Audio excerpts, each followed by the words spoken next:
por el audio, la pueden formular por el audio o la pueden escribir también por el chat, como ustedes se sientan mucho más cómodos.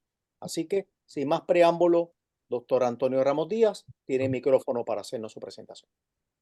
Muchas gracias, Luis, por esa introducción y muchas gracias a Fabricio por la invitación a dar esta conferencia. Voy a compartir un PowerPoint. Si me dan un momentito.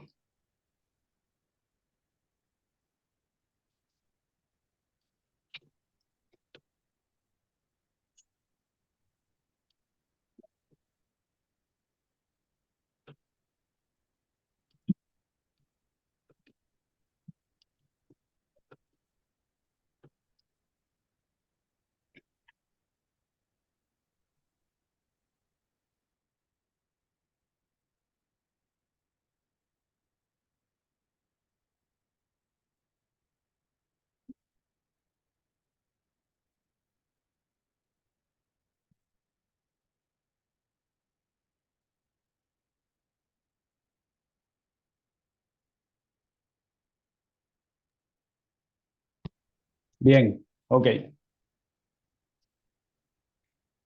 Bien, pues yo les voy a hablar a ustedes un poco de lo que es la filosofía de la mente, ¿verdad? Con relación a lo que son la inteligencia artificial y también la relación de la filosofía de la mente con la ciencia cognitiva.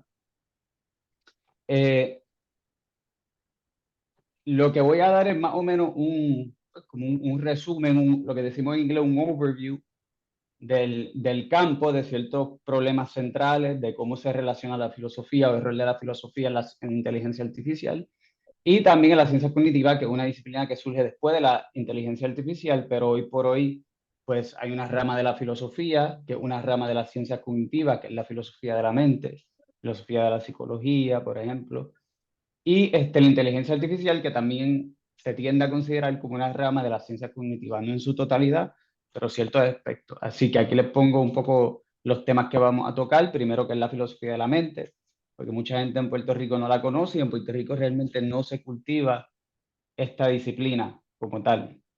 La segunda va a ser la filosofía de la mente y la inteligencia artificial, los debates, los problemas conceptuales, etcétera. Y por último, la relación de filosofía de la mente y la inteligencia artificial y las ciencias cognitivas. Y verán que hay ciertos problemas fundamentales de la filosofía de la ciencia que se repiten en la inteligencia artificial y se van a repetir en la ciencia cognitiva porque tienen que ver con la naturaleza de la cognición humana. ¿Me escuchan bien y se ve bien todo, no? Supongo que sí. Ok, perfecto. Sí, se escucha bien. Perfecto. Bien, la filosofía de la mente, como saben, en la filosofía, y van a ver en la inteligencia artificial, no hay una sola definición, una definición exclusiva, ¿no? Pero en términos generales, la filosofía de la mente se dedica al estudio de la naturaleza de la mente humana, definida como estados mentales o funciones mentales, etcétera. Y tiene unos métodos particulares, ¿no? En el término al momento de analizar lo que es la mente humana. Tiene, ¿verdad? Un método que lo veremos brevemente al final, que consiste en la descripción de las características de las experiencias, ¿no? Conscientes o de las vivencias conscientes que todos tenemos. Esto se llama el método fenomenológico, lo explicaré brevemente después. Y también el análisis de los conceptos psicológicos que caracterizan la cognición o la existencia mental del ser humano. Bien, memoria, conocimiento, sensación, percepción, libertad, etcétera, etcétera. La filosofía de la mente es una rama de la filosofía reciente. Siempre ha existido una rama dedicada a lo que antes se llamaba psicología, que era una rama de la filosofía, hasta que en la modernidad la psicología se va o se desgarra, digamos, de la filosofía y se vuelve, por decirlo así, una disciplina empírica. Pero siempre ha habido reflexiones sobre la psicología humana. Pero la filosofía de la mente es producto estrictamente de un problema moderno y del desarrollo del problema moderno que se da después de los 1600, 1700, sobre todo con la filosofía de René Descartes, el filósofo francés, que nos da el gran problema que todavía no queda resuelto y que algunos dicen que no tiene solución, que es el problema de mente y cuerpo. ¿Bien? Sabemos que, bueno, intuitivamente sabemos que tenemos una mente.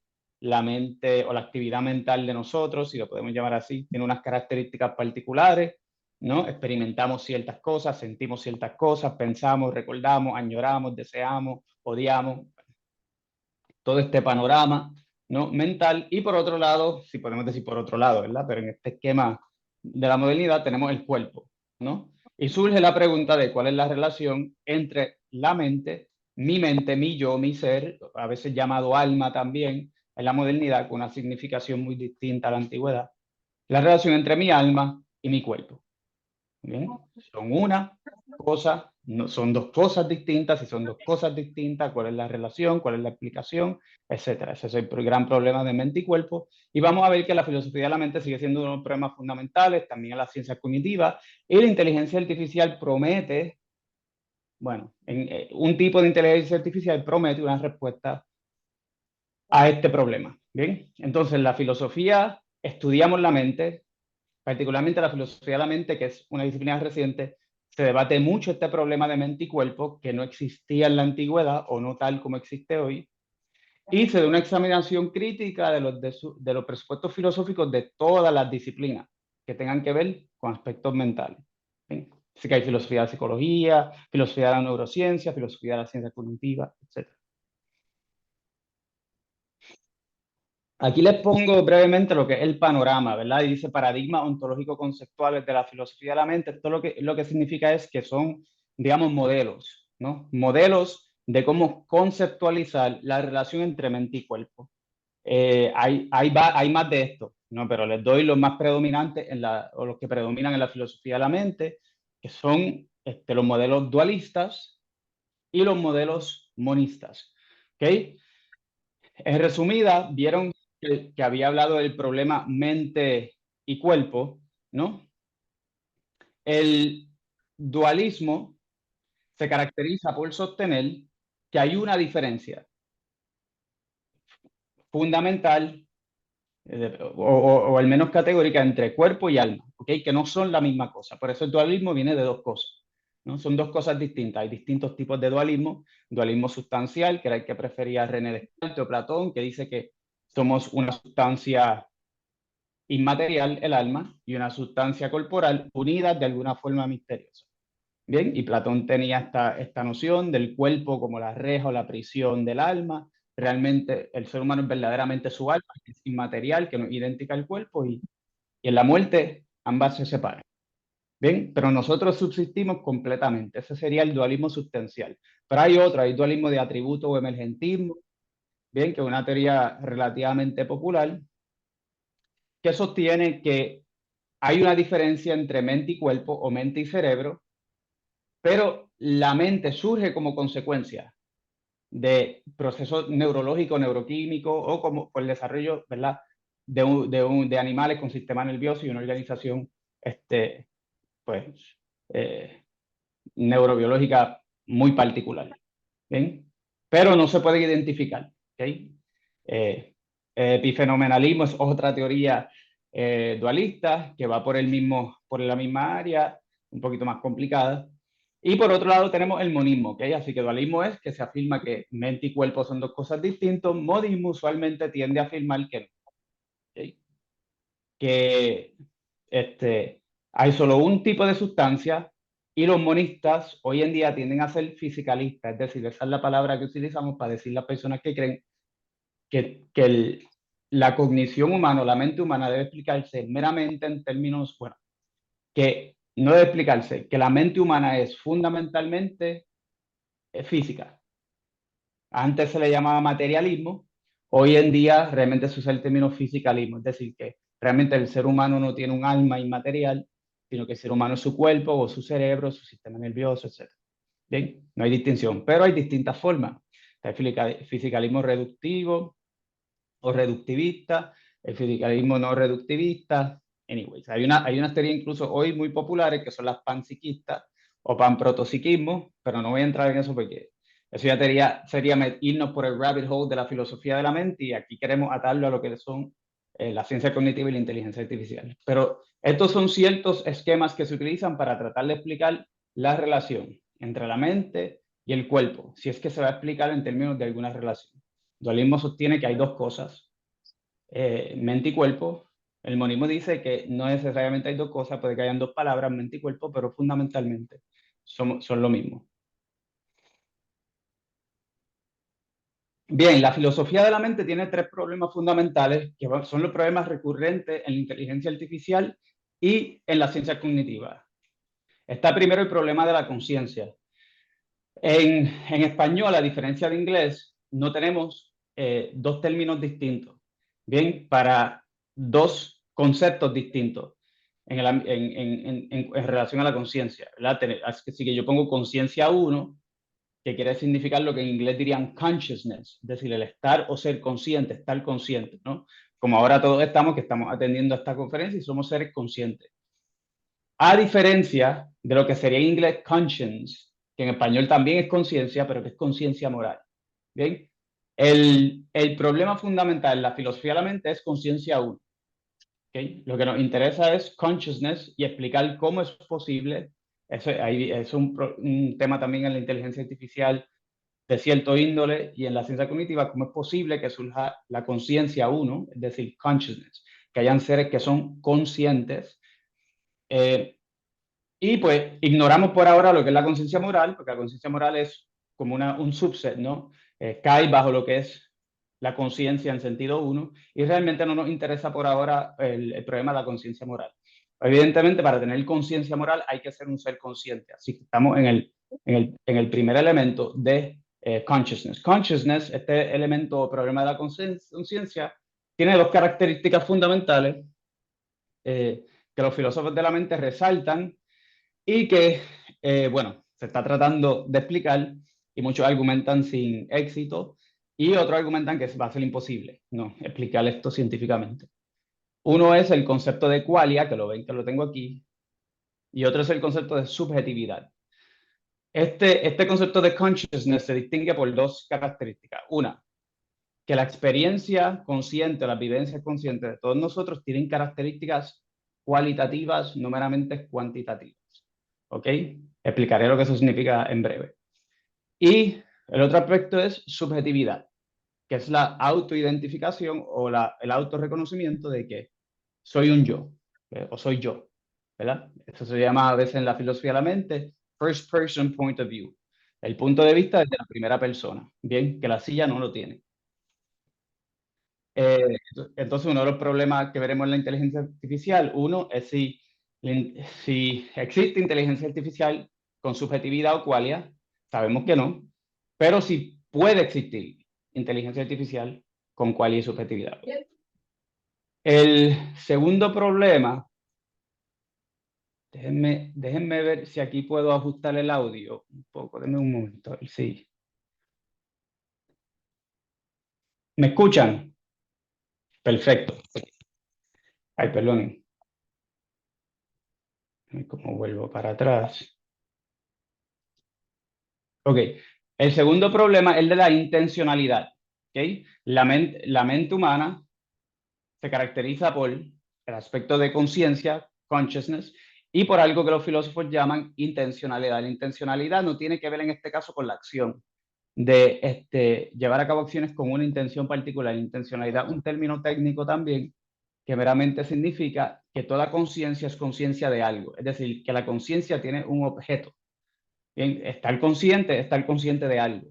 Bien, y esa relación entre la conciencia y el objeto de lo que estamos conscientes es intencionalidad. Ahora mismo todos aquí están manifestando esa característica, a diferencia del libro que tienen al lado o del mouse que tienen al lado. El mouse no puede estar consciente de lo que se está dando, del objeto que se está presentando. De alguna forma u otra, la mente tiene la capacidad de hacer referencia o dirigirse hacia algo fuera de sí misma. Y en sentido más abstracto se puede redirigir a sí misma. Y por último tenemos el problema de la razón, que es doble. Pensamiento racional, que es muchísimo, ¿okay? Así que lo pongo aquí, pero explicaremos brevemente algunas características del pensamiento racional y la acción racional, ¿okay? Actuar a base de razones, responsabilidad, incluso responsabilidad moral, decisiones, etc.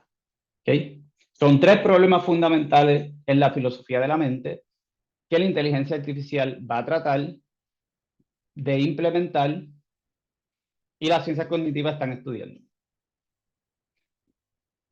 Ok, el filósofo y científico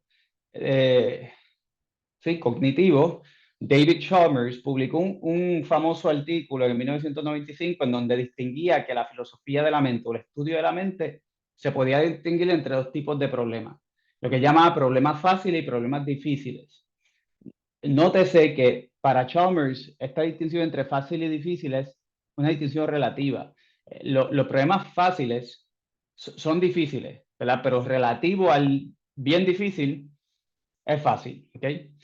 Así que es una categorización relativa, no quiere decir que los problemas fáciles de la mente son fáciles de manera absoluta, pero comparado al problema de la conciencia, que Chalmers cree que es el problema que la inteligencia artificial y las ciencias cognitivas no van a poder dar, o con el que no van a poder dar una, ¿verdad? Ante el cual no van a poder dar una explicación satisfactoria, pues se consideran los otros fáciles. Esto es una distinción muy controversial, no es aceptada, pero sí ha tenido un impacto muy fuerte, un impacto increíble, digamos, en la inteligencia artificial y la concepción de los problemas fundamentales de las ciencias cognitivas. Estén conscientes o no los científicos cognitivos de esta distinción de forma explícita, el impacto ha sido tanto que en la práctica se manifiesta. ¿Bien? Así que pues van a encontrar a personas que, ¿verdad?, que ejercen o están envueltas en lo que es la académico, en la inteligencia artificial y otros en las ciencias cognitivas, que le van a decir que sí, mira, todo razonamiento matemático, la intencionalidad no nos preocupa tanto porque eso ya sabemos más o menos cómo se da y cómo se implementa físicamente, pero no sabemos cómo hacer un ser consciente, que sienta, que tenga vivencias, ¿bien?, que tenga subjetividad, etc. El problema de la conciencia, como decía, se divide en esos dos puntos de conciencia, algo que se llama conciencia fenoménica, que es, por ejemplo, conciencia fenoménica se le llama a la conciencia, a las cualidades que tienen ciertas experiencias. René Descartes nunca tuvo la experiencia de saber a qué sabe un mofongo, por decirlo así. Yo sí he tenido la dicha de saber a qué sabe un mofongo. En ese sentido, hay un qualia, ¿okay?, que Descartes nunca pudo experimentar. Eso es algo que requiere subjetividad y que quiere lo que se llama el elemento cualitativo de la experiencia. Lo que el filósofo Thomas Nagel ha llamado What It Is Like, que escribió un famoso artículo titulado What Is It Like to Be a Bat, ¿verdad? ¿Cómo sería ser un murciélago? Bueno, ninguno sabemos porque no podemos ponerlo en esa posición y tener la experiencia subjetiva y cualitativa de un murciélago. Si se han hecho la pregunta de cómo mi perro me ve a mí, pues realmente ustedes no van a saber y no pueden saber porque tendrían que ocupar esa posición de manera subjetiva. ¿Bien? Este problema de la conciencia formulado, tal como se formula en la filosofía de la mente, presupone que hay un mundo, digamos, interior o interno de cada uno. ¿Bien? Y ahí se da el elemento cualitativo.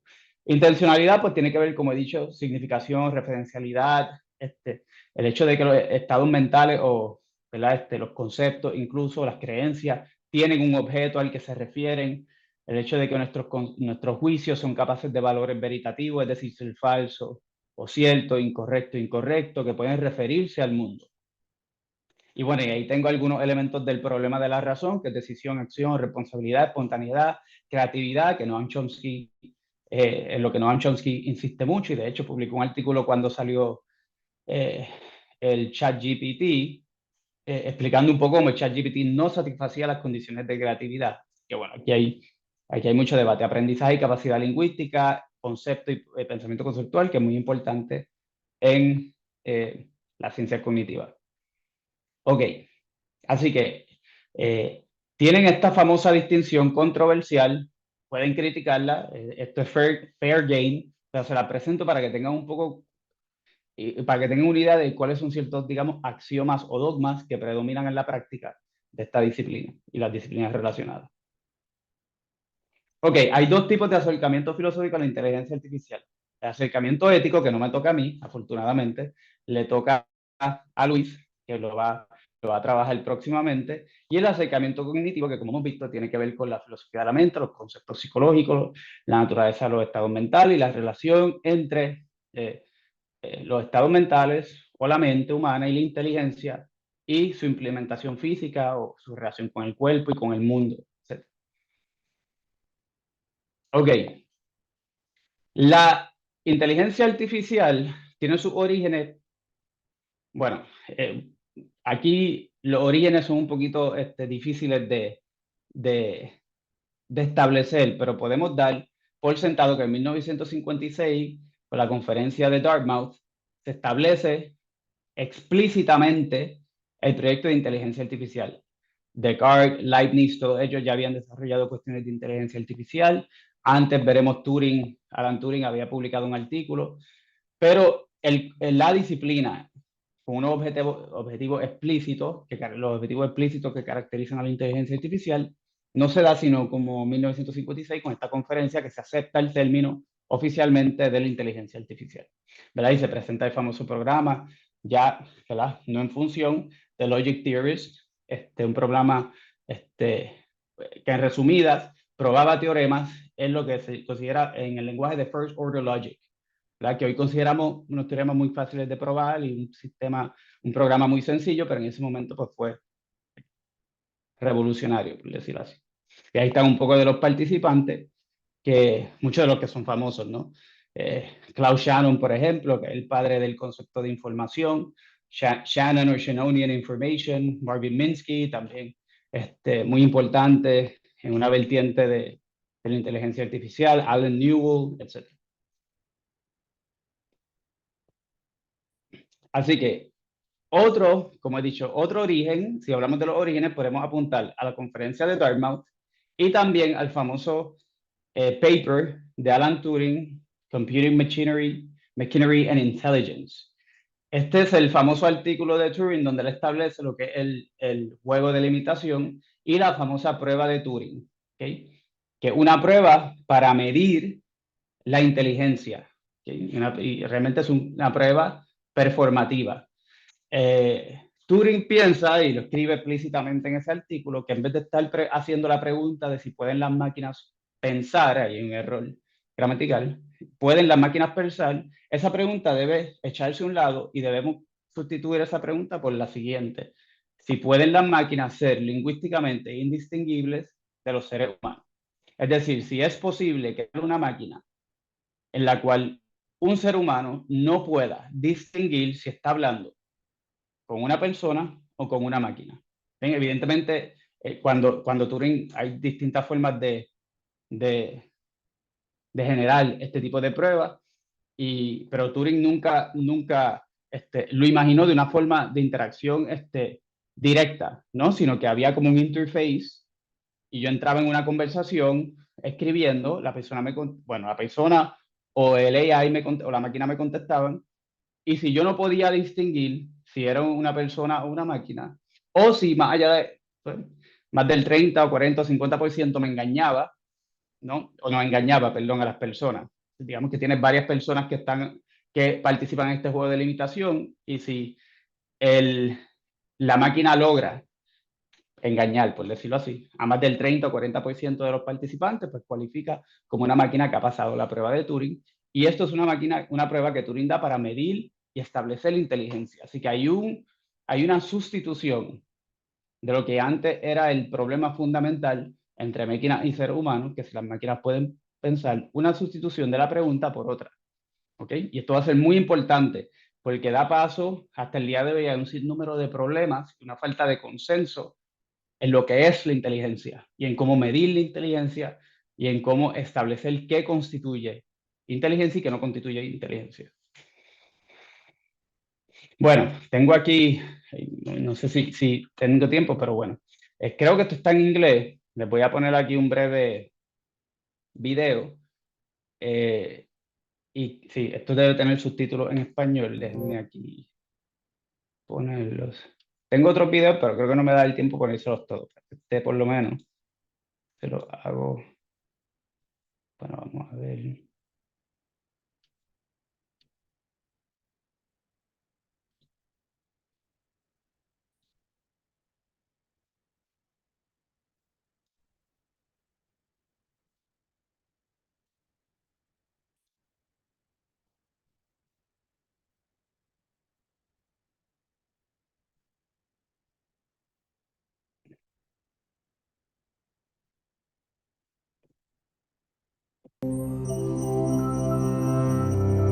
Se escucha, ¿verdad? Perfecto. What is consciousness? Can an artificial machine really think? Does the mind just consist of neurons in the brain, or is there some intangible spark at its core? For many, these have been vital considerations for the future of artificial intelligence. But British computer scientist Alan Turing decided to disregard all these questions in favor of a much simpler one. Can a computer talk like a human? This question led to an idea for measuring artificial intelligence that would famously come to be known as the Turing test. In the 1950 paper, Computing Machinery and Intelligence, Turing proposed the following game. A human judge has a text conversation with unseen players and evaluates their responses.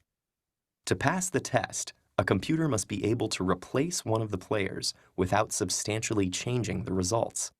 In other words, a computer would be considered intelligent if its conversation couldn't be easily distinguished from a human's. Turing predicted that by the year 2000, machines with 100 megabytes of memory would be able to easily pass his test. But he may have jumped the gun. Even though today's computers have far more memory than that, few have succeeded. And those that have done well focused more on finding clever ways to fool judges than using overwhelming computing power. Though it was never subjected to a real test, the first program with some claim to success was called ELIZA. With only a fairly short and simple script, it managed to mislead many people by mimicking a psychologist, encouraging them to talk more and reflecting their own questions back at them. Another early script, Perry, took the opposite approach by Hago una pausa para anotar un hecho bien interesante de que ELIZA fue un sistema programado en los 60, ¿no? Bueno, un programa que nos viene de los 60. Y comparado con ChatGPT hace poco, creo que el artículo ya se publicó, o al menos está por publicarse, ELIZA realiza la prueba de Turing mejor que por lo menos la versión de ChatGPT 3, que fue la que analizaron. Un dato curioso, ¿no? imitating a paranoid schizophrenic who kept steering the conversation back to his own pre-programmed obsessions. Their success in fooling people highlighted one weakness of the test. Humans regularly attribute intelligence to a whole range of things that are not actually intelligent. Nonetheless, annual competitions like the Loebner Prize have made the test more formal, with judges knowing ahead of time that some of their conversation partners are machines. But while the quality has improved, many chatbot programmers have used similar strategies to ELIZA and Perry. 1997's winner, Catherine, could carry on amazingly focused and intelligent conversation, but mostly if the judge wanted to talk about Bill Clinton. And the more recent winner, Eugene Gustman, was given the persona of a 13-year-old Ukrainian boy, so judges interpreted its non sequiturs and awkward grammar as language and culture barriers. Meanwhile, other programs like Cleverbot have taken a different approach by statistically analyzing huge databases of real conversations to determine the best responses. Some also store memories of previous conversations in order to improve over time. But while Cleverbot's individual responses can sound incredibly human, its lack of a consistent personality and inability to deal with brand new topics are a dead giveaway. Who in Turing's day could have predicted that today's computers would be able to pilot spacecraft, perform delicate surgeries, and solve massive equations, but still struggle with the most basic small talk? Human language turns out to be an amazingly complex phenomenon that can't be captured by even the largest dictionary. Chatbots can be baffled by simple pauses like, or questions with no correct answer.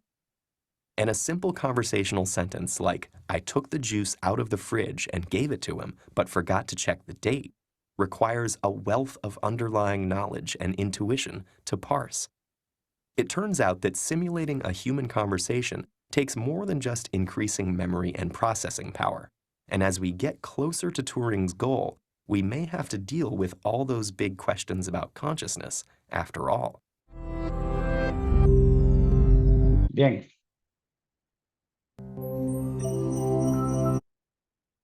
Entonces, la prueba de Turing nos da un criterio performativo de inteligencia. El beneficio de esto es que nos permite medir, cuantificar, pero medir a través de lo que se podría hacer un performance del mecanismo.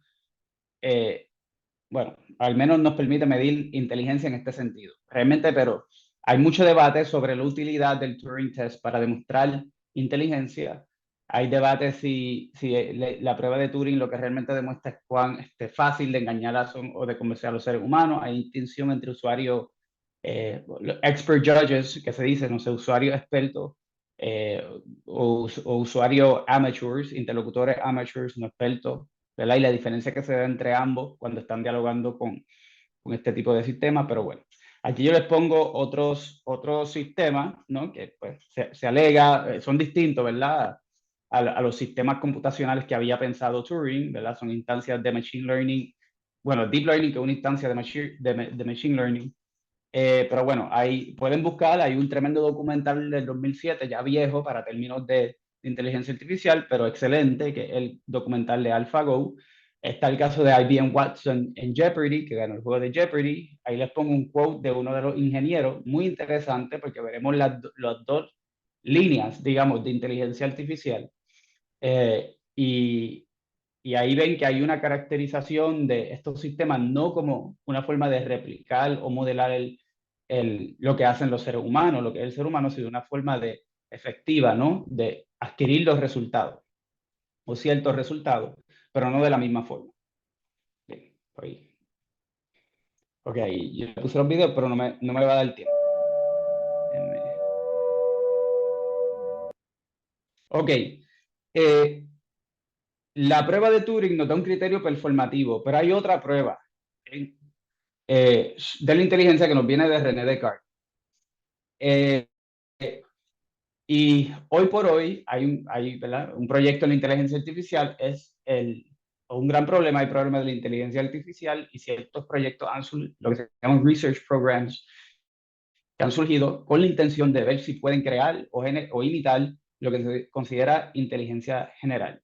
En resumida, hay dos criterios que yo pongo, pero en resumida es la capacidad que una máquina pasa a la prueba de inteligencia o la forma que podemos medir la inteligencia, es si tiene la capacidad que Descartes pensaba o afirmaba que el ser humano tenía de responder a preguntas arbitrarias y de adquirir destrezas en diversas esferas. Es decir, no estar orientado a un tipo de tarea o de esfera específica y en particular, como AlphaGo con el juego Go, IBM Watson con el caso de Jeopardy, pero si le pide a IBM Watson que juegue baloncesto contigo, ¿verdad? O algo así, o lo pone a jugar chess, pues no funciona bien. Esta es la diferencia del concepto de inteligencia general que nos da Descartes, esa capacidad de cultivar excelencia en prácticamente cualquier esfera, bien, que los seres humanos tienen. Pues, no voy a usar el término plasticidad, que es un término neurológico específico de la neurociencia, pero por ahí va, ¿no? Es una capacidad de adquirir esas destrezas en distintas esferas y no de estar limitado a una nada más. Y ese es el problema de la inteligencia general comparado a lo que podríamos llamar inteligencia local o específica. Entonces, ante la pregunta de qué es la inteligencia artificial, con los ejemplos que hemos visto, yo les doy aquí unas caracterizaciones. Podemos definirla teleológicamente, no hay consenso, evidentemente, en lo que es una definición, pero una definición teleológica, es decir, una definición de la inteligencia artificial a base de lo que intenta en la práctica realizar, pues sería que una disciplina cuyo objetivo es desarrollar mecanismos artificiales o agentes artificiales que sean o se comporten como seres inteligentes. ¿Cuál será el estándar de inteligencia? Pues dependerá, ¿no? Aquí tenemos un modelo que nos viene de Bringshort y Govindarayulu del Stanford Encyclopedia of Philosophy, que nos dan pues varias formas de caracterizarlo, ¿no? Sistemas que piensan como los seres humanos, sistemas que se comportan como los seres humanos, así que la distinción entre comportamiento y razón. Hay un criterio de racionalidad ideal también para aquellos sistemas que quieren decir, bueno, no vamos a crear sistemas que se comporten o piensen como los seres humanos, sino sistemas que se atengan o puedan llegar a un estándar de racionalidad. Y ese estándar ideal lo pueden satisfacer los seres humanos y otros y otros mecanismos. Bueno, hay dos líneas o dos proyectos. No voy a poder entrar mucho en detalle. Luis, no sé cuánto tiempo me queda, porque iba a poner el Te tiempo, queda pero más se o me... menos 15 minutos. Ok, está bien. Pues, en inteligencia artificial tenemos dos perspectivas sumamente filosóficas, bien, que orientan la práctica de la disciplina. Voy a empezar por una que se llama inteligencia artificial débil, Weak Artificial Intelligence. En resumida, les pongo ahí ¿verdad? Unas caracterizaciones, pero en resumida, se le llama la inteligencia artificial es débil o es weak si lo que intenta es simular lo que consideraríamos la mente o la inteligencia humana. Bien, no se está tratando de replicar o no se está tratando de crear agentes que tengan mente, sino agentes que actúen como si tuviesen mente, que parezcan que tienen conciencia, que parezcan que tengan intencionalidad y que parezcan que tengan razón. Bien, es decir, que pasen la prueba de Turing, hay algo que se llama la prueba de Turing total, pero la idea sigue siendo fundamental, que actúen o que tengan o que manifiesten un comportamiento y unos resultados que sean similar o quizás puedan superar a lo que haría una persona humana sin con ello llegar a afirmar que estos mecanismos tienen mente o que entendemos lo que es la mente humana, etc. ¿Okay? Eso se le llama normalmente como weak artificial intelligence. También tienden a generar sistemas agentes artificiales no con inteligencia general, sino con lo que sería, pues, digamos, la inteligencia local, ¿no? Tarea específica. Sin embargo, hay otro proyecto, y eso se llama inteligencia artificial fuerte, que es más ambicioso y no es tan modesto como lo que se llama el Weak AI. Esto se llama Strong Artificial Intelligence, inteligencia artificial fuerte, y realmente es el intento de replicar. En los ejemplos que no les pude poner, pero que vieron más o menos por encima de IBM Watson en Jeopardy o de AlphaGo en Go, cuando AlphaGo le gana al campeón, que era Lee Sedol, en Go, una manifestación o una forma, bueno, si uno está comprometido de manera, digamos, radical a la inteligencia artificial fuerte, eso le puede llevar a uno a afirmar cuando AlphaGo le ganó a Lee Sedol que AlphaGo es un ser racional o que es un ser inteligente, etcétera, y que hemos logrado replicar y superar las capacidades humanas o las capacidades de Lee Sedol. ¿Bien?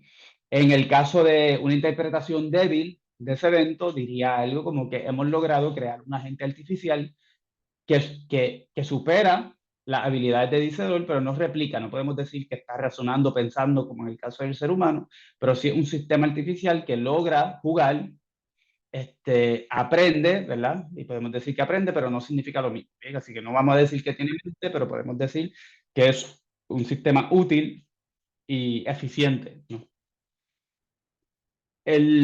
Los debates, vamos a ver ciertos debates ahora, vamos a ver un debate principal, pero las objeciones que van a ver y los problemas filosóficos que van a ver ahora usualmente tienen que ver con este programa de inteligencia artificial fuerte. Inteligencia artificial débil, como tiene unas pretensiones muy modestas, realmente no llega al punto o no tiende a hacer aseveraciones sobre la naturaleza de la mente y de la naturaleza de la inteligencia humana. La inteligencia artificial débil se dedica a lo que es la simulación o crear sistemas que nos den ciertos resultados de manera eficiente o que colaboren con los seres humanos, sin querer decir, ¿verdad?, que se está replicando o que se han creado agentes artificiales inteligentes, conscientes, etc. Sin embargo, la inteligencia artificial fuerte, como he dicho, es ambiciosa y entra por ende en los problemas filosóficos de qué es la inteligencia, qué es la mente, qué es la conciencia, y el problema fundamental de si puede existir una inteligencia artificial en sentido fuerte. Aquí les tengo otro video, esto lo tienen que ver porque esto es una objeción a este proyecto de inteligencia artificial fuerte que el filósofo americano John Searle desarrolló para el 1984 o antes, 1983-82. El famoso Chinese Room Argument, el argumento de la habitación china, es un experimento mental cuyo objetivo es demostrar que no importa lo que ciertos mecanismos computacionales, no importa cuán complejo o cuán bien se implementen estos sistemas computacionales, nunca van a llegar al nivel de comprensión lingüística. ¿Bien? A lo que llamaría understanding a language, comprender un lenguaje, que es algo distintivo de la capacidad lingüística de los seres humanos.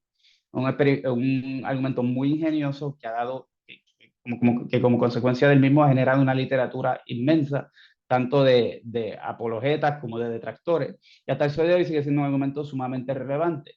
John Searle sigue insistiendo que el argumento es un argumento contundente, y bueno, sigue habiendo debate sobre esto.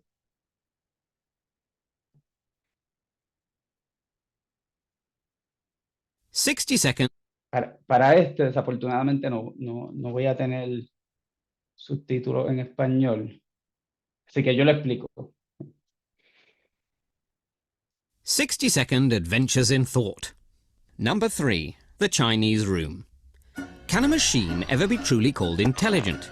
American philosopher and Rhodes scholar John Searle certainly can. In 1980, he proposed the Chinese room thought experiment in order to challenge the concept of strong artificial intelligence, and not because of some 80s design fad. He imagines himself in a room with boxes of Chinese characters he can't understand and a book of instructions which he can. If a Chinese speaker outside the room passes him messages under the door, Searle can follow instructions from the book to select an appropriate response. The person on the other side would think they're chatting with a Chinese speaker, just one who doesn't get out much. But really, it's a confused philosopher. Now, according to Alan Turing, the father of computer science, if a computer program can convince a human they're communicating with another human, then it could be said to think. The Chinese room suggests that however well you program a computer, it doesn't understand Chinese, it only simulates that knowledge, which isn't really intelligence. But then sometimes humans aren't that intelligent either.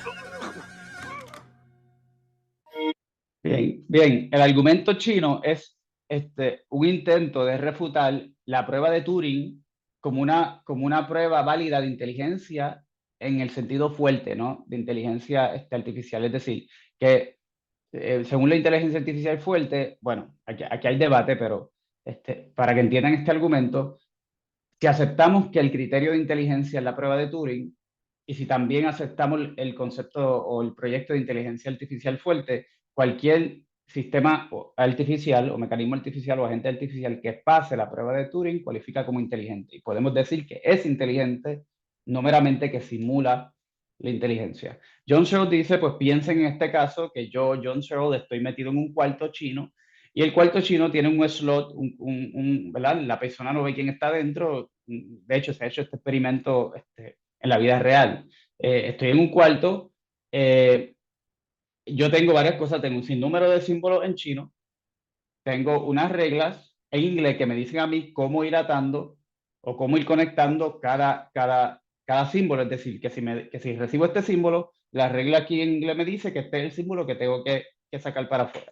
Estoy en un cuarto, hay un slot chiquito, la persona de afuera me puede escribir algo en chino, lo introduce, yo lo cojo, lo veo, miro la guía de reglas que me dice cómo relacionarlo o qué tipo de respuesta darle a este símbolo, miro eso, ¿verdad? El libro, busco los símbolos que tengo disponibles, lo puedo escribir o si ya los tengo escritos los cojo y lo paso y lo saco fuera de la... Y cuando viene a ver, pasan 5 o 10 minutos y estoy conversando, la persona afuera cree que está conversando con una persona que habla chino o que el cuarto chino habla chino. Pero realmente yo no entiendo nada de lo que estoy haciendo. Yo estoy dejándome llevar por unas reglas de input y output, a veces unas reglas que me dicen cómo asociar ciertos símbolos. Y para la persona afuera estoy performativamente hablando chino, pero yo no entiendo chino. Y la pregunta que hace Searle es cómo se puede concluir que yo soy inteligente o que yo, y por ende que entiendo chino cuando realmente no comprendo nada de lo que estoy haciendo, excepto las reglas que me dicen cómo asociar cada símbolo con qué símbolo dar como output si recibo cierto símbolo como input. Bien, entonces la distinción entre semántica, que tiene que ver con significación y por ende comprensión, y sintaxis, que tiene que ver con la relación entre los símbolos de un lenguaje.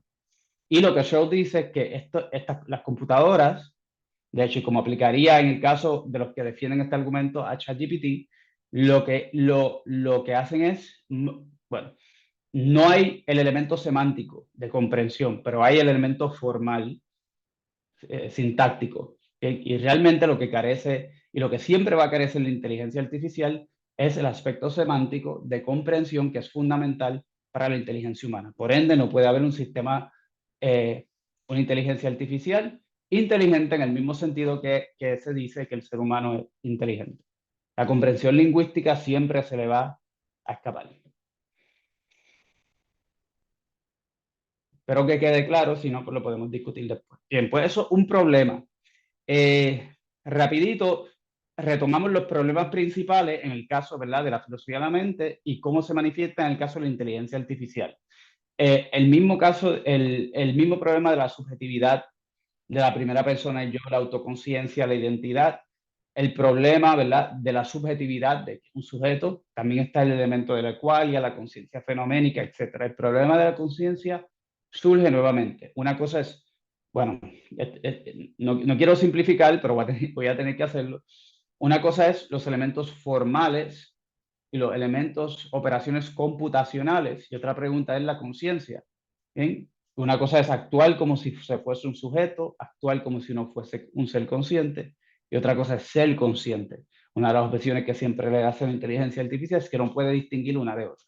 ¿Bien? Si el criterio es performativo, pues no podemos distinguir cuando, bueno, en ese caso, corre el peligro de identificar la apariencia con el ser. Bueno. Y realmente no sabemos cómo generar conciencia fenoménica, eso es cierto. ¿Bien? Y surge la pregunta si la conciencia fenoménica se puede generar de manera artificial en sistemas, no, en mecanismos que no incluyen sensación. Eso es otro debate, pero eso es otro debate dentro de la filosofía de ciencia y distintos modelos que existen para implicar la mente. ¿Bien?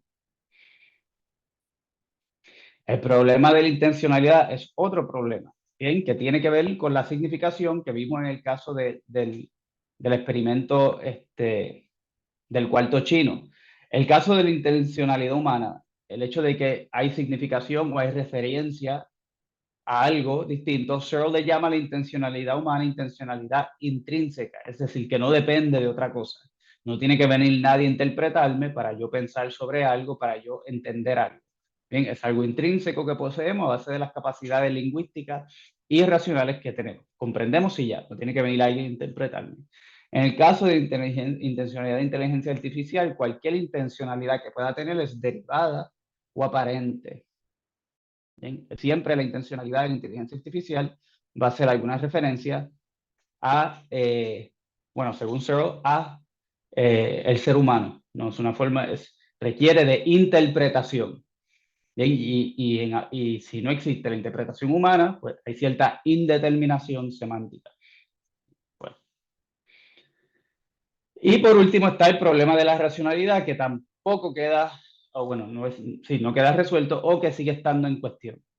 Hay varios argumentos que se han dado, distintos al de Searle, ¿verdad?, para mostrar que la racionalidad no puede ser o no ha sido o no será captada por la inteligencia artificial. Este argumento de Gödel, que lo dio por primera vez J.R. Lucas, y después lo refinó y lo perfeccionó el físico Roger Penrose en dos libros distintos, ¿no? Un argumento que prácticamente se reduce a que hay algo que nosotros podemos hacer que las máquinas computacionales no pueden hacer. Es un poquito más complejo de esto, tiene que ver con los teoremas de Gödel, pero se llega a través de un reductio ad absurdum, que es un método de llegar a una contradicción si asumimos que somos un tipo de sistema, ¿no?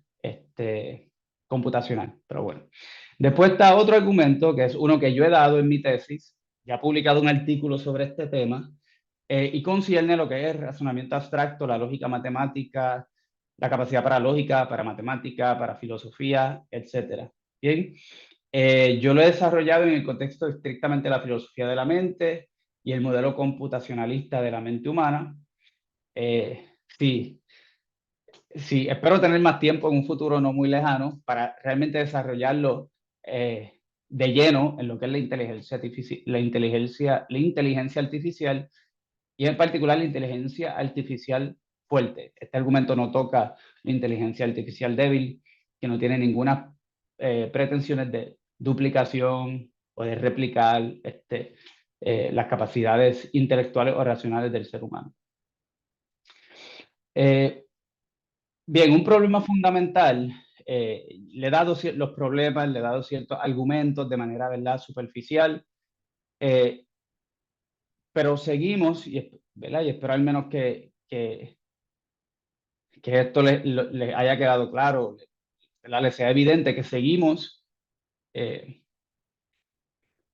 teniendo el problema de utilizar ciertos términos o de predicar ciertos términos como inteligencia, como racionalidad, como comprensión, y a no decir, ¿verdad?, en otros contextos como decisión, memoria, percepción, etc. Sin realmente establecer una definición clara, o sin asegurarnos de si tenemos los conceptos claros. Turing nos da una definición performativa de la inteligencia, que es sumamente cuestionable, muy útil para ciertos aspectos, pero si queremos entender qué es la inteligencia, particularmente la inteligencia humana, se queda corta. ¿Bien? Y además de que es sumamente cuestionable, decir la inteligencia o la racionalidad, a no decir la conciencia y la intencionalidad, puede reducirse a una cuestión de imitación o una cuestión de si otras personas pueden o no distinguir si es genuino o no es genuino. ¿Bien? Así que el caso de Aristóteles es un caso famoso. Wittgenstein también es otro filósofo que ha hablado de que estos términos como inteligencia son términos que no son unívocos, es decir, que no tienen una misma significación en todos los contextos, tampoco son equívocos, no es que significan cosas totalmente distintas, sino que dependiendo cómo se utilicen y dónde se utilicen, van a tener significaciones compartidas, pero también diferencias en significación. En el sentido de que no es lo mismo decir que una computadora piensa, decir que un ser humano piensa. ¿Okay? Pero hay algo en común. Esta es la teoría de analogía, también la teoría de parecidos de familia de Wittgenstein, pero no voy a entrar ahí. Bueno, hay otros problemas, pero creo que ya tengo que ir terminando. Hay otros problemas filosóficos de la inteligencia artificial, ¿verdad? Otros modelos, un modelo que es la cognición situada, muy interesante, lo que se llama embodied cognition, que critican el modelo computacional a tratar de explicar lo que es la inteligencia. Es una crítica a las ciencias cognitivas, que se deja llevar por un modelo computacional. Y simplemente, en resumida, embodied cognition insiste de que la cognición, particularmente humana, no se puede entender sin referencia a la corporeidad del ser humano. Y con la corporeidad viene el hecho de que estamos inmersos corporalmente en un entorno físico o social particular. Entonces, separar el cerebro y la concepción, o tener la concepción de la mente como un software, como el programa de una computadora, pues no es exactamente apropiado para entender lo que es la cognición humana. Y por último, eso nos lleva entonces a la filosofía de la mente y la inteligencia artificial, y las ciencias cognitivas, y la necesidad de unas disciplinas que se dediquen a entender la cognición humana. Evidentemente, las ciencias cognitivas tienen unos pilares, representacionalista y computacionalista, hoy por hoy, pero tiene una característica muy particular, bueno, a diferencia de la inteligencia artificial, que era una rama de la ciencia cognitiva, es que es una disciplina interdisciplinaria, ¿okay? Que interesada en el estudio de inteligencia humana y la mente humana, y que se supone que incluya, ¿no?, la colaboración de todas estas disciplinas que he puesto aquí y otras. Bien, lingüística computacional, psicología cognitiva, neurociencia cognitiva, etc. Es muy difícil tener un programa de ciencias cognitivas si no se tienen todas estas disciplinas o todos estos programas ya desarrollados en una institución. Así que las ciencias cognitivas son sumamente importantes. La filosofía de la mente es una rama de la ciencia cognitiva y, como hemos visto, la filosofía hace unas críticas conceptuales, hace unas críticas a ciertos presupuestos conceptuales como la confusión de semántica y sintaxis que se ha dado. Hace unos cuestionamientos también sobre si es apropiado la caracterización de la inteligencia en términos performativos, como dice el Turing Test. también cuestiona si no sería mejor o más correcta la prueba de descarte. ¿Bien? A diferencia de la prueba de Turing para medir o constatar cuando hay inteligencia. Bueno, abajo al lado le pongo filosofía de la mente, los métodos que trae la filosofía de la mente a las ciencias cognitivas, ¿no? Y pues ciertas objeciones que se dan a las ciencias cognitivas, pero no voy a poder entrar, ya les hablé de uno, que es la corporeidad de la cognición, la que se da a la inteligencia artificial fuerte y se da también a las ciencias cognitivas, en la medida que la ciencia cognitiva tiene un paradigma computacional, que hoy por hoy lo tienen, pero es un campo creciente, muy activo, así que hay que estar constantemente al día porque va adaptándose y va incluyendo mucho de estas objeciones, ¿no? En su proyecto y en su investigación, etc. Nada, como conclusión, ¿verdad? Tuve que ir así rapidito. Espero que les haya quedado claro los problemas fundamentales de la mente humana: conciencia, intencionalidad, racionalidad, entre otros, corporeidad que no está ahí, la necesidad del análisis conceptual y la examinación metodológica, ¿no? Y eso se encarga de la filosofía de la mente, la filosofía de la ciencia, la filosofía de la psicología, la filosofía de la neurociencia, etc. Y el rol de la filosofía ante los presupuestos y las inferencias categóricas y ontológicas que se hacen en la práctica de la inteligencia artificial y las ciencias cognitivas. ¿Bien? Por ejemplo, realmente, incluso si logramos hacer un agente artificial que pasa perfectamente la prueba de Turing, ¿realmente constituye eso una prueba de inteligencia o inteligencia de modo, ¿verdad?, idéntico a lo que consideramos la inteligencia en el contexto humano? Pues son preguntas realmente que se van a solucionar filosóficamente. Y dependiendo de qué decisión tomemos filosóficamente sobre qué concepto de inteligencia utilizar, podremos demostrar sí o no si realmente es posible replicar o no replicar, o se está replicando o no replicando la inteligencia en sistemas artificiales. Bueno, lo dejo aquí en caso de que haya discusión y preguntas. Muchas gracias. Muchas gracias, doctor Antonio Ramos, por esta presentación. Me parece que nos ha iluminado sobre todo que hay mucho diálogo y muchas ponencias y muchas presentaciones sobre inteligencia artificial, pero no se toca el tema fundamental. Bueno, ¿y de qué estamos hablando cuando hablamos de inteligencia para ponerle esa categoría de artificial? Así que muchas gracias por un tema que es tan complicado, que hay tantas vertientes, tantos horizontes, y usted ha presentado esto aquí desde una perspectiva bastante global y bastante resumida. Trabajo que es muy arduo. Quisiera abrir el foro ahora para aquellos que quieran formular preguntas, comentarios, impresiones que tengan. Lo pueden hacer por audio. Siéntanse en libertad, levanten la mano artificial del sistema de comunicación y enciendan luego su micrófono, o nos pueden redactar las preguntas por chat como ustedes se sientan más cómodos.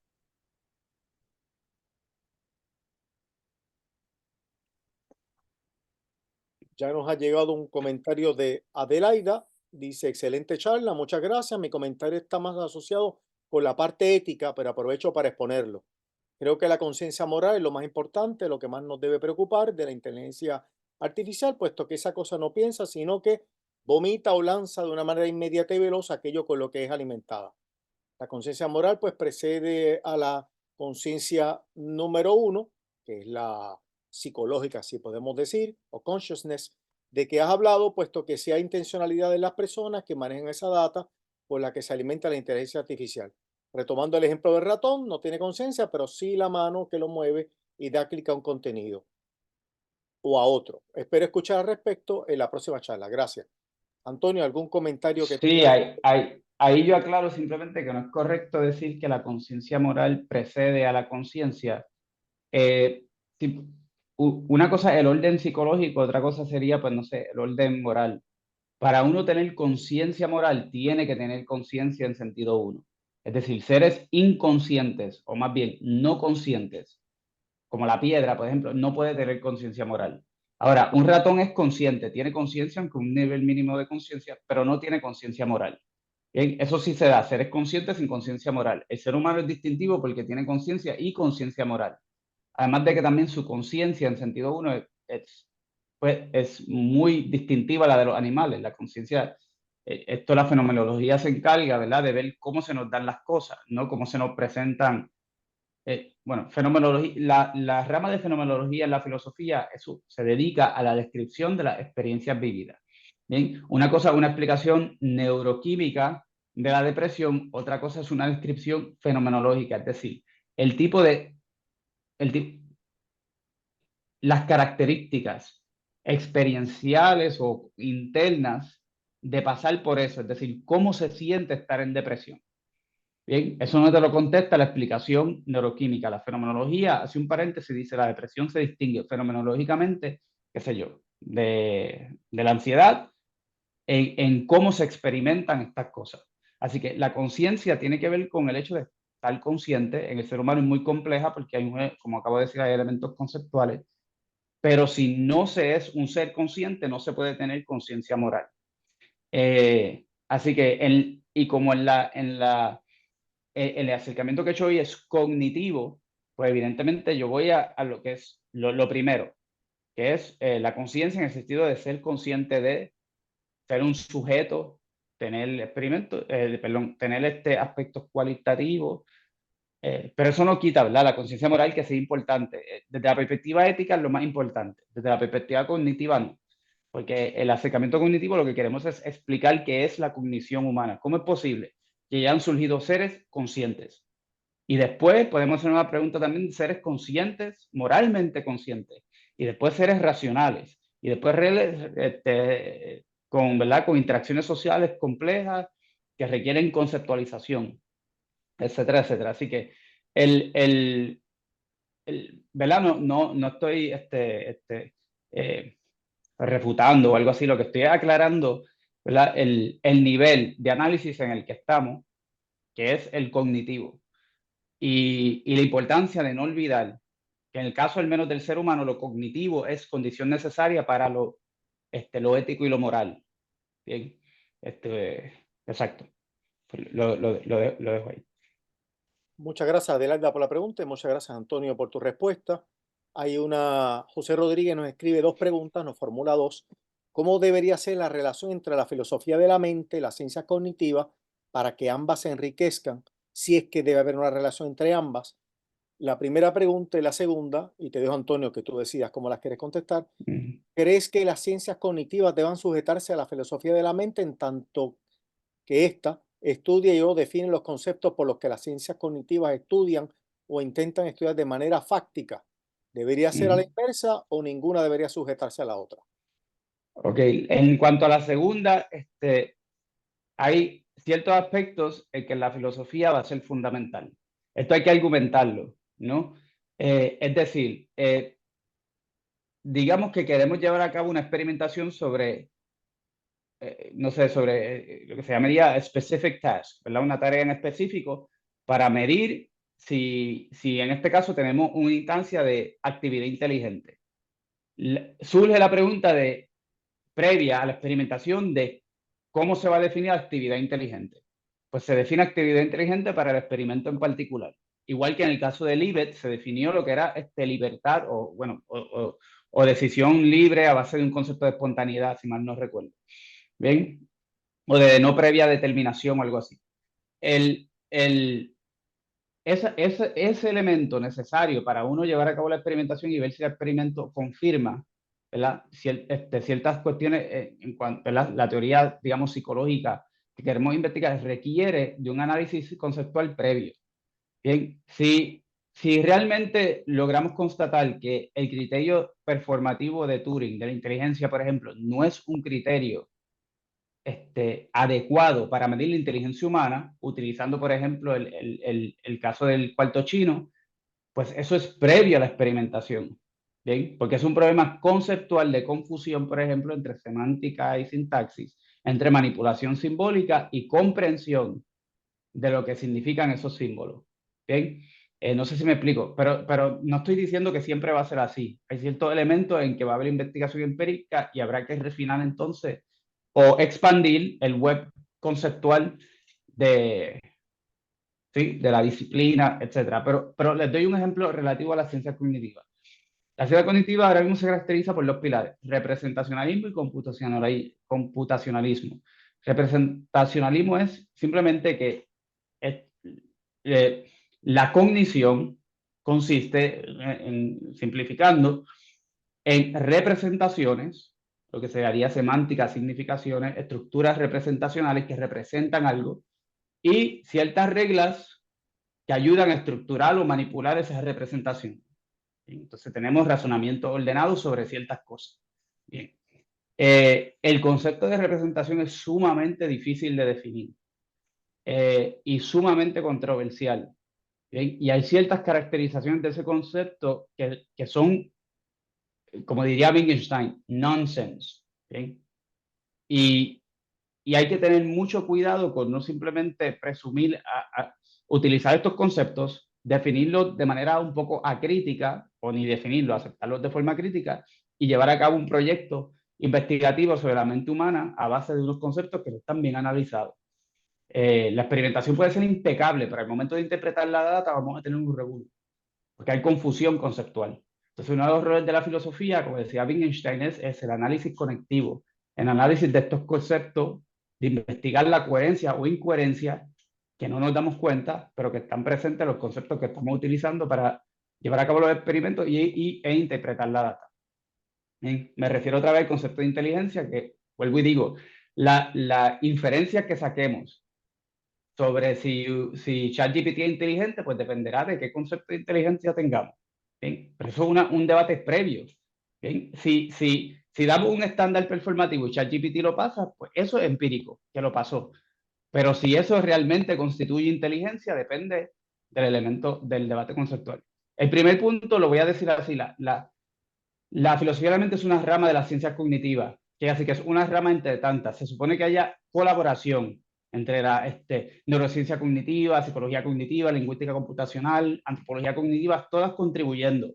Bien, y la filosofía ahí tiene un rol de análisis conceptual y de ayudar a la integración. Usualmente en las ciencias cognitivas los filósofos también son científicos y viceversa, entonces facilita, ¿no? Este diálogo y este intercambio, pero también hay un problema de unificación en las ciencias cognitivas que no tocamos, de cuán unificadas están realmente y cuán coherente hoy por hoy hay proyectos, una rama muy, digamos, muy nueva. Bien, así que tampoco es que está todo de manera impecable, pero sí, pero la filosofía de la mente es una rama, entre otras, ¿verdad? Pero tiene un rol importante, distinto, ¿verdad? Como todas, al que cada otra disciplina tiene en esa rama interdisciplinaria. Ok. Espero haber contestado, no sé. Gracias a José Rodríguez. Hay 3 preguntas, se las voy a poner por orden de llegada. Vamos Una a ver. está en el chat de Héctor Cancel, luego vendrá Amelia, que ha levantado la mano, y Luis Fernando también. Así que Héctor Cancel nos comparte en dos momentos, pero de la misma pregunta. Y leo, en este contexto, es decir, de la computación, ¿en qué se distingue la inteligencia humana de la mente humana? O la mente humana de la inteligencia artificial, de los algoritmos lógico-matemáticos, dado que, sigue más adelante, dice, dado que la inteligencia artificial parece carecer de contenidos de conciencia. Exacto. Pues si entiendo bien la pregunta, creo que usted se la ha contestado. Una de las características, bueno, una de las objeciones que hacen a este programa, perdón, a este proyecto de inteligencia artificial fuerte cuando dice que estamos a punto de replicar la mente o que estamos a 50 años de replicar la mente o de superar la mente humana, etcétera, es que todavía no tenemos ni idea de cómo implementar o generar conciencia o contenido de conciencia, como usted ha dicho, ¿verdad? Conciencia en el sentido uno, conciencia subjetivo y fenoménico. Si nos vamos por el área, por este nuevo proyecto que es relativamente reciente también, que es lo que se llama Embodied Cognition, cognición situada o cognición corporizada, pues tenemos otro problema, porque si este proyecto está bien, que es un gran sí, pero si al menos si este proyecto de Embodied Cognition está bien, pues toda la inteligencia artificial está en cierta medida está limitada de una forma más grave, porque no, para tú replicar o duplicar toda la mente humana, necesitas el elemento de corporeidad, de acuerdo. a este paradigma, ¿verdad? Así que ese paradigma ahora, el Embodied Cognition, le está haciendo frente al paradigma representacionalista y computacionalista de las ciencias cognitivas. Y va a ser bien interesante, ¿verdad?, qué sucede aquí conceptualmente y empíricamente con estos dos modelos. Pero entonces también está mi argumento, pero no lo puedo dar aquí, es un poco técnico, de que incluso en la implementación de algoritmos o incluso en la implementación o computación de ciertas funciones lógico-matemáticas, hay, no obstante, una diferencia fundamental y categórica entre el ser humano y las computadoras. Las computadoras logran el resultado sin hacer lo mismo que nosotros. Y el argumento que yo doy, lo que nosotros hacemos no puede ser naturalizado, que es decir, explicado como una implementación, pues, no sé, en términos sencillos, física de ciertos mecanismos abstractos de computación. Pero no haberlo confundido, pero hay varios argumentos. Aquí he dado un esbozo, pero está, vuelvo y digo, los argumentos va a ser la conciencia, de la intencionalidad, de la razón, de la corporeidad y otros más. Muchas gracias, Héctor Cancel, y aprovecho a leer el saludo de nuestro querido amigo Renato Ibarra, colega filósofo. Muchas gracias, Antonio, por tu charla muy informativa. Entonces, Amelia ha levantado la mano, así que Amelia, por favor, compártanos su planteamiento, pregunta. Sí, yo quería hacerle una pregunta, Antonio, sobre ese pequeño video que diste de Alan Turing. A ver si yo quisiera saber si he entendido que tal vez a la inteligencia artificial es más fácil trabajar con cómputos matemáticos, físicos, que poder entender a lo mejor el contexto de una conversación. Y me pregunto si es que la inteligencia artificial no tiene la capacidad de interpretar un contexto social. Yo en mis clases de escritura les insisto a mis alumnos la diferencia tan grande que hay en la comunicación oral y en la escrita. La comunicación oral sí recae en las palabras y en cómo nosotros vamos colocando las palabras para crear una oración y que nuestro interlocutor nos entienda, pero también recae en el contexto. El contexto da mucha información, ayuda. ¿De acuerdo? Un gesto de una persona, pero yo les digo, cuando escribís, todo tiene que ser muy preciso, porque el lector lo único que tiene para entender el mensaje, las palabras, no hay ningún contexto. Entonces, la inteligencia artificial, me pregunto yo, ¿le cuesta más a lo mejor una conversación básica? Porque no puede interpretar ese contexto y nunca va a tener esa capacidad de interpretación social. En la que se desarrolla una conversación. Y entonces, y la espontaneidad que puede tener una persona desde el momento cambiar el rumbo de la conversación, de utilizar una palabra, ay Dios mío, ahora se me ha ido la palabra, con un segundo sentido. Esa capacidad no la va a tener. Eso va a ser limitación que va a tener la inteligencia artificial. O utilizar una palabra o una expresión nunca antes utilizada. Eso es lo que Chomsky llama creatividad. Y el hecho de que la creatividad del ser humano, lingüísticamente hablando, implica que puede entender y generar oraciones nunca antes dichas ni escuchadas. Entonces, si no hay ningún precedente en la data experimentada, digamos, del ser humano, de la cual puede interpretar, ¿verdad? O generar, Chomsky dice, pues, ¿cómo se explica esto? Pues es una cuestión de un dominio de la creatividad típicamente humana, con un dominio de una regla de gramática. Pero sí, esto es un problema que la inteligencia artificial están sumamente conscientes, débil o fuerte, ¿no? Porque quieren generar sistemas conversacionales. Es un proyecto ahora que se llama Natural Language Processing, que es sumamente difícil porque no es lo mismo, una cosa es Go y Chess, que es difícil y complicado en esa área de inteligencia artificial que se llama Deep Learning, pero otra cosa es Natural Language Processing, y porque requiere, combinación de conceptos. Así que requiere aprender ciertos conceptos, combinarlos de formas que se han dado en el pasado y de formas que no se han dado en el pasado y de formas también que dependen del contexto. Bien, entonces la pregunta es cómo generamos sistemas artificiales o qué sistema de computación, ¿verdad? El que más promete ahora es los sistemas conexionistas, es bueno, un sistema distinto al clásico antes de Turing. Así que hay intentos, Amelia, de tratar de generar esta sensitividad conceptual, pero es muy, muy complicado. Y muchos de estos agentes artificiales conversacionales fallan en estos elementos contextuales, incluso con lo que estamos hablando con toddlers, qué sé yo, niños de 4 o 5 años. Es sumamente complejo.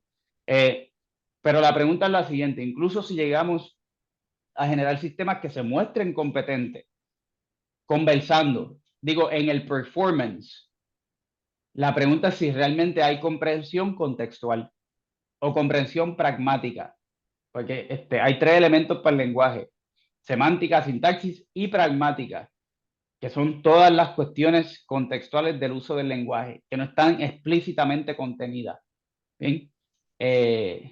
Entonces, pues, eso es bien interesante y hace más relevante el argumento de Searle, pero lo podemos aplicar también al contexto, ¿bien? Con impresiones contextuales. Así que depende del sistema de computación que se use, pero de todos modos, este campo de Natural Language Processing, ¿verdad? Que está bien en boga, realmente uno de los, pues, más difíciles, porque realmente hoy por hoy no tenemos un sistema altamente o al nivel del ser humano competente en términos de pragmática.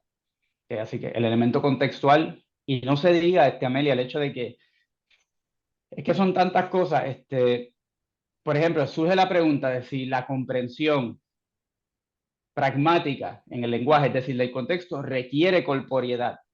Es decir, requiere que el interlocutor observe expresiones faciales, gestos, como has dicho, y el hecho de que en el caso del ser humano, el ser humano está expuesto a este tipo de interacción constantemente en la adquisición del lenguaje. Así que la adquisición del lenguaje es pragmático y contextual desde el principio y domina todos estos tipos de comunicación, expresión, no estrictamente verbales, ¿no? O incluso puede ser la misma palabra, pero el tono con que se dice puede hacer la diferencia en que se diga de forma literal, seria o sarcástica, ¿no? Pero eso solo es accesible con cierta experiencia. Entonces, la cuestión es si podemos generar sistemas que puedan tener toda la experiencia artificial, toda la experiencia de aprendizaje lingüístico, ¿no? Y contextual que tiene un niño y emularlo, imitar. Pero vuelvo y digo, incluso si llegamos, surge la pregunta si lo que se está haciendo es imitando o duplicando. Quería decirte algo cuando has dicho de los niños. Yo hice un estudio cuando estaba estudiando mi maestría en lingüística de mi sobrino, cuando él se lo hizo a los 2 años y 10 meses. Mi sobrino, el menor, tuvo más dificultades.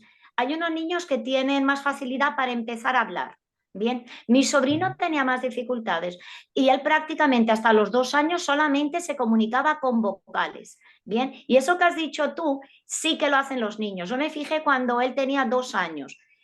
Como tenía la incapacidad o mejor de comunicarse verbalmente, él combinaba sus sonidos con gestos físicos. Él necesitaba ampararse en esos gestos y uno, para entenderlo, tenía que tener en cuenta el contexto, los gestos que él hacía. Y yo noté un cambio muy grande cuando yo empiezo a ver cómo él adquiere su primer idioma, que es el español, a los 2 años y 8 meses. Ahí él empieza ya a apoyarse más en las palabras. Pero al principio, mi sobrino, los gestos corporales eran absolutamente necesarios.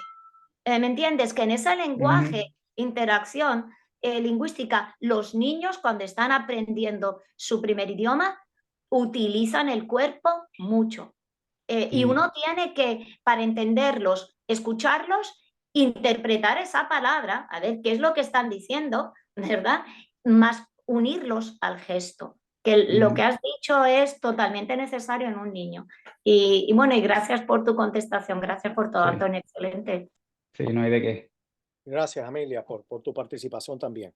Vamos ahora con Luis Fernando y luego vamos con Fabricio Aciar.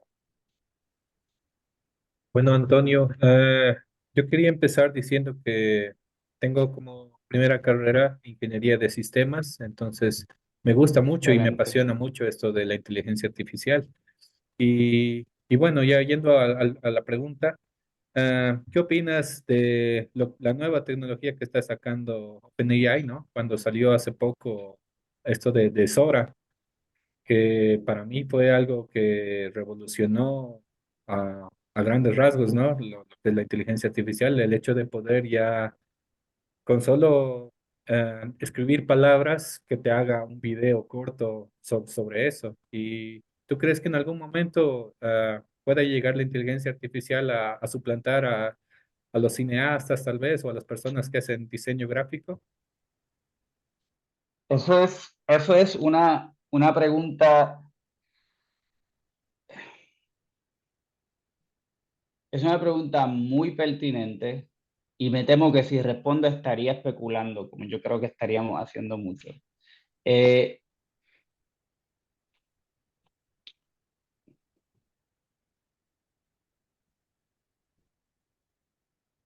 a mí no me sorprendería, por ejemplo, si una de las cosas que la inteligencia artificial tiene a su favor, ¿sabe? Y no quiero que se malinterprete aquí, yo nunca he argumentado que la inteligencia artificial no sirve, no hace nada, o que no hay ninguna forma que podamos decir que es inteligente. La pregunta es en qué sentido, ¿no? Y en qué sentido se relaciona eso al estudio de la mente humana o se relaciona a lo que hacemos los seres humanos. Así que es un análisis comparativo de si la inteligencia artificial nos permite decir que hemos replicado o nos permite incluso entender lo que hacen los seres humanos. Lo curioso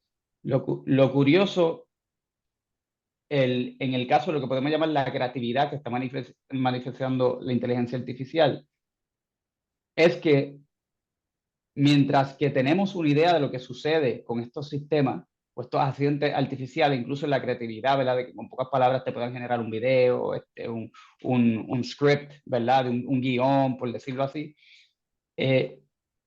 No estamos muy claros de qué exactamente es lo que hacen los seres humanos cuando hacen algo similar. Y corremos el peligro de extrapolar o pensar de que porque tenemos algo que nos ha dado el mismo resultado o mejor resultado que se puede dar, que por ende hemos encontrado algo igual o hemos encontrado algo que puede explicar lo que hacen los seres humanos. ¿Bien? Un poco similar, por ejemplo, ya tenemos evidentemente lo que es en los sistemas de aviación tenemos lo que es el autopilot, ¿verdad? Que realmente vuela el avión, pero no hace ni sustituye lo que es la actividad de volar del piloto, que es una actividad cognitiva perceptual y cimentada por experiencia, ¿no? ¿Verdad? En el caso de los sistemas de deep learning hay algo similar a lo que es la experiencia y la adquisición de destreza, ¿verdad? De manera que pudiésemos decir espontánea. Pero la pregunta es si es lo mismo y si será lo mismo. No me sorprendería, digamos, no, en campos como las artes, tengo mis dudas de si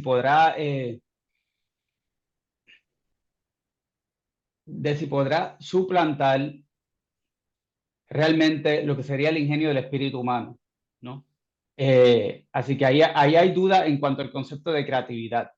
¿Bien? Y si el ser humano siempre puede generar o crear ciertas cosas, bueno, es que es un tema complicado. Puede que llegue hasta el mismo nivel o que lo suplante, pero mira qué interesante. Así como hoy en día, voy a conceder el hecho de que logremos generar sistemas, agentes artificiales que puedan generar cortometrajes, guiones, o editar, ¿verdad? Películas, digamos, o escribir canciones, de forma que sea indistinguible al caso de los seres humanos. Que pudiésemos decir que en cuanto a los efectos es similar a dos seres humanos, o que quizás en cierto sentido sea superior. Sí, yo diría que todavía habría espacio para lo que es la creatividad del ser humano. Y va a depender mucho de la definición de creatividad y en qué consiste la creatividad humana versus la creatividad de estos sistemas de inteligencia artificial. Si no, siempre vamos a tener algo diferente. No importa cuán bien lo haga, un poco igual que tenemos con los carros, ¿no? Que los motores son mucho más eficientes que los caballos, pero no corren, no tienen esa actividad motora. Pero claro, nos pueden llevar más lejos. pero no es un caballo. Y es muy difícil crear algo como lo que hacen los caballos. Bueno, todavía no tenemos muchos carros, pero no hemos logrado crear artificialmente, bueno, algo igual, similar. Entonces, pues para mí, desde la perspectiva cognitiva, la ética la trabajará Luis, ¿verdad? De las repercusiones que esto pueda tener, que digamos que llegamos a ese punto para, ¿verdad? Los efectos sociales, el empleo, estas carreras, bueno. Pero en cuanto a lo cognitivo, a mí lo más que me interesa es si la actividad de estos agentes artificiales es comparable, es igual, y nos ayuda a comprender lo que hacen los seres humanos. Y también si será posible sin los seres humanos. Bueno, espero haber contestado. No sé si... Muchas gracias, Luis Fernando. Ahora, como se nos está acabando el tiempo, es paso para 2 preguntas. La primera, Fabricio Asiaro, y la segunda, yo reclamo el derecho de hacer una última pregunta a mi querido amigo Antonio, pero pasamos con Fabricio. Sí, no, casi tengo la tentación de ceder el turno porque veo que la hora estamos No, cansando. yo lo cedería. Sí. Vamos con Fabricio. No, bueno, no, quería hacer así una... eh, yo he aprendido mucho y sé que todavía hay mucho más que aprender de ese tema y creo que vale la pena, ¿eh? Hacer actividades como esta y otras más en futuro. Pero, o sea, una cuestión que tú mencionaste de el problema de la semántica respecto a la sintaxis y entonces de la comprensión, ¿no? Porque efectivamente a mí lo que sin saber mucho, por eso pregunto, ¿no? Si es demasiado simplista mi punto de vista o sea, yo digo... hay una diferencia entre pensar y computar. La computadora computa. Es muy dudoso que yo, o sea, que yo cuando estoy pensando estoy computando. O mejor dicho, es verdad que nosotros tenemos el problema todavía no resuelto, pues son 2500 años de filosofía y más, que no sabemos bien qué es la inteligencia, la conciencia, al final el ser humano, el pensar. Pero el problema, o la creatividad, tú decías ahora, ¿no? Pero sí, lo que me parece muy claro es que lo que fuera no es lo que hace la máquina. O sea, por ejemplo, si yo oigo decir, ¿no? Que, no sé, la inteligencia artificial reconoce la persona con la que está hablando, o reconoce que si tú eres un perro, tú eres un... Me explico. Ma io dico, ma che significa che riconosce? O sea, reconoce porque yo lo que la máquina hace con sensores y con programas es computar. O sea, todo lo traduce en términos de 1-0. O sea, porque no sabe será otra cosa. Y entonces cuando yo veo, o sea, cuando yo reconozco una persona, reconozco que un gato no es un perro, estoy computando, o sea, me parece que toda la información que la máquina recibe o puede procesar es véase algoritmo, sea computar, que no es lo mismo.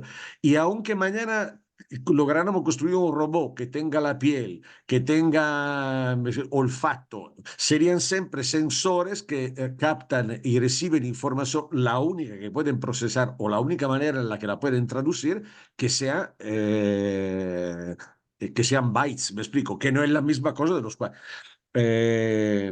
no sé si es así o es demasiado simplista decir esto. A ver, Bueno, tenía en la lo que mente pasa, otra... déjame contestarle eso brevemente. Lo que pasa es que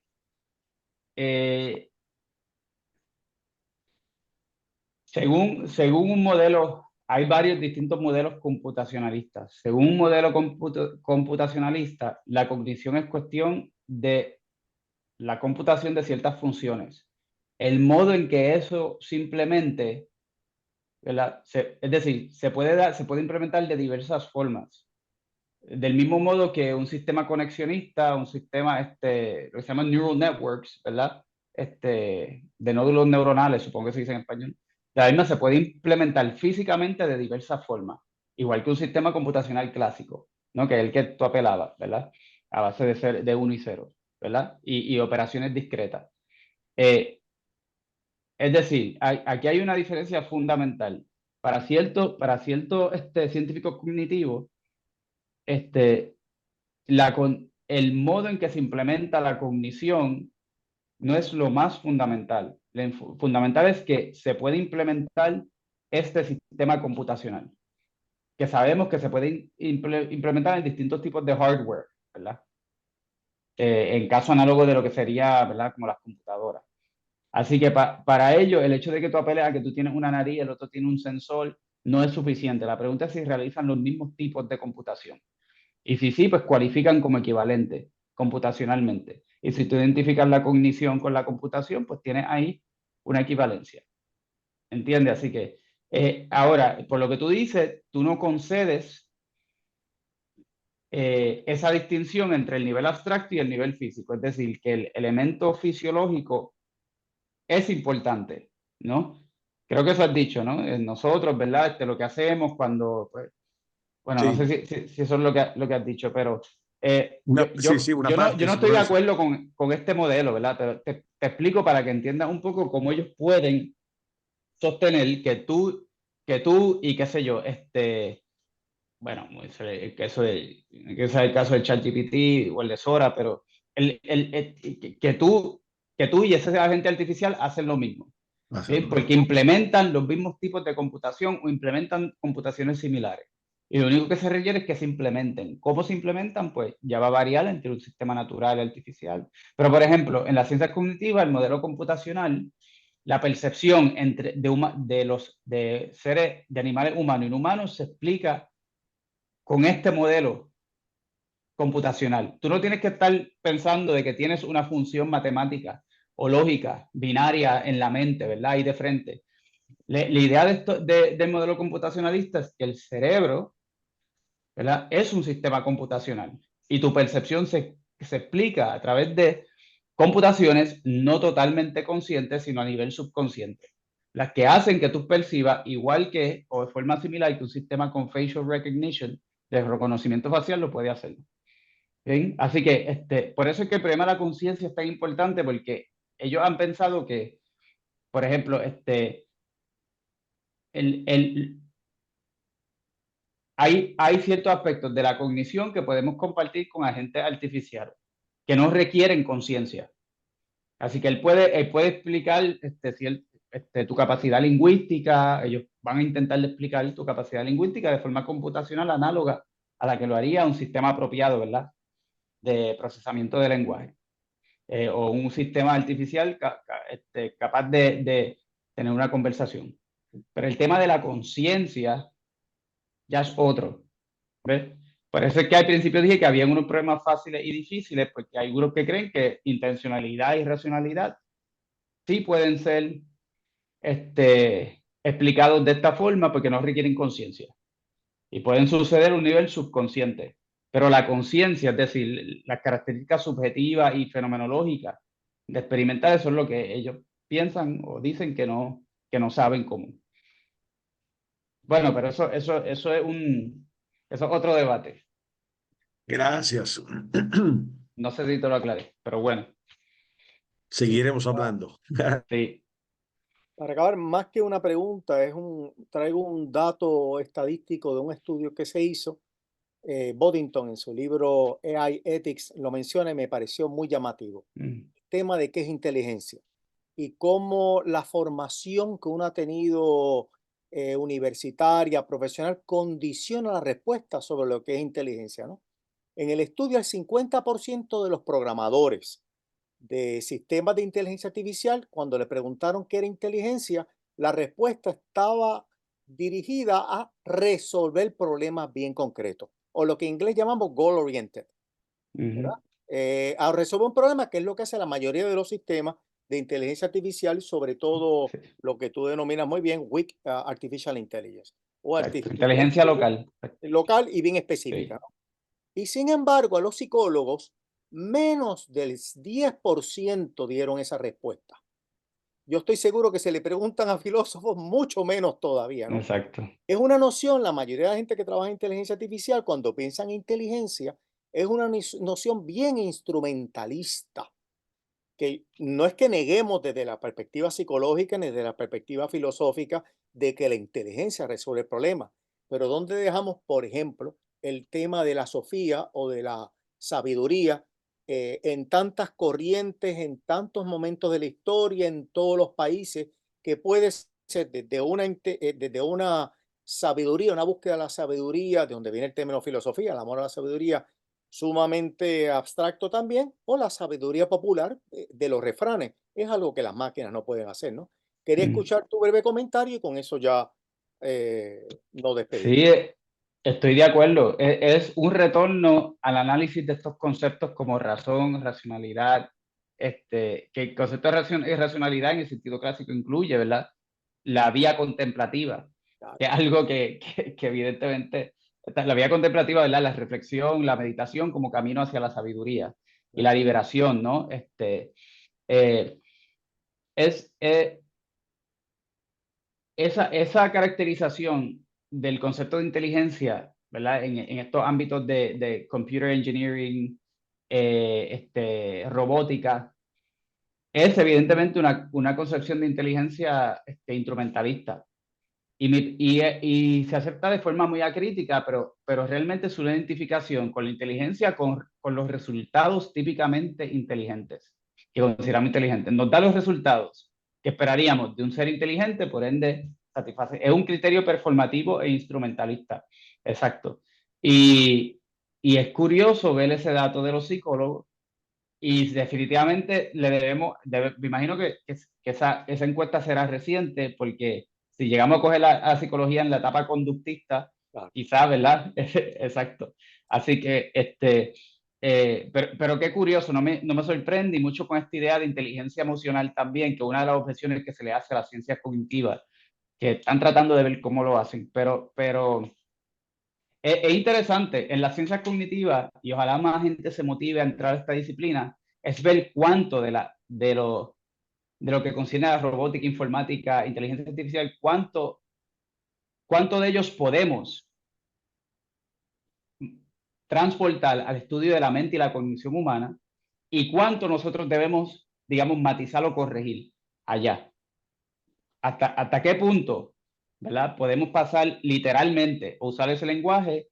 Y entonces hace falta, vuelvo y digo, un análisis conceptual de estas cosas, distinción entre racionalidad instrumentalista, no instrumentalista, conceptos de sabiduría, y enfatiza tanto las limitaciones de la inteligencia artificial, pero también le especifica de manera adecuada el campo que le toca, que es muy fructífero y tiene mucho que dar, pero hay que estar bien claro exactamente qué nos puede dar y qué no nos puede dar. Así que concurro. Pues muchas gracias Fabricio también la pregunta que hizo, gracias Antonio, agradecemos a todos su participación. Fabricio en este momento va a hacer un anuncio y nos despedimos y muchas gracias nuevamente a tanto Antonio por su presentación, los que han hecho la pregunta, los que han participado y visto esta ponencia, esta presentación. Gracias a Antonio, gracias a Luis y a todos los que tuvieron la paciencia de quedarse hasta el momento. El anuncio es respecto al próximo encuentro que tendremos, porque en este semestre pues hay un ciclo, ¿no? El segundo que le hemos dedicado a ese tema de la inteligencia artificial, y el próximo encuentro será el miércoles 10 de abril a esa misma hora y creo en la misma modalidad, o sea, virtual. ¿Y quién nos va a la para después dialogar? Será exactamente nuestro moderador de hoy, o sea, el doctor Luis Jiménez Rodríguez. Y el tema es la inteligencia artificial, consideraciones éticas y teológicas que rodean su desarrollo y aplicaciones. Añado también, pero de esto todavía no tenemos precisamente ni título ni fecha, que habrá un tercer encuentro. Digamos que es sobre la cuestión del metaverso, el hecho en lo que estamos metidos y estaremos cada vez más metidos, cómo eso nos va modificando, condicionando, moldeando o cambiando, digamos, la experiencia que tenemos, ¿no? De la vivencia que tenemos del mundo estando metidos en esa cuestión del metaverso. Así que yo creo que, bueno, no tenemos fecha y dato preciso, pero el segundo encuentro, el próximo, daremos los anuncios del tercero. Muchas gracias a todos y buenas noches. Buenas noches. Buenas noches.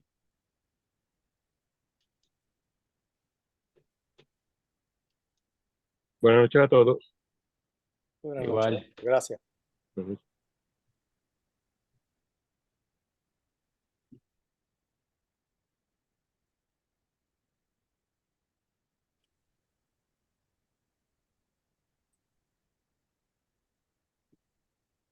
Chao Marla, gracias por la Buenas asistencia noches. técnica. Buenas Mauricio, noches. sería bueno que pares la grabación. Sigue grabando. Ah, tiene razón, es verdad, se me estaba olvidando.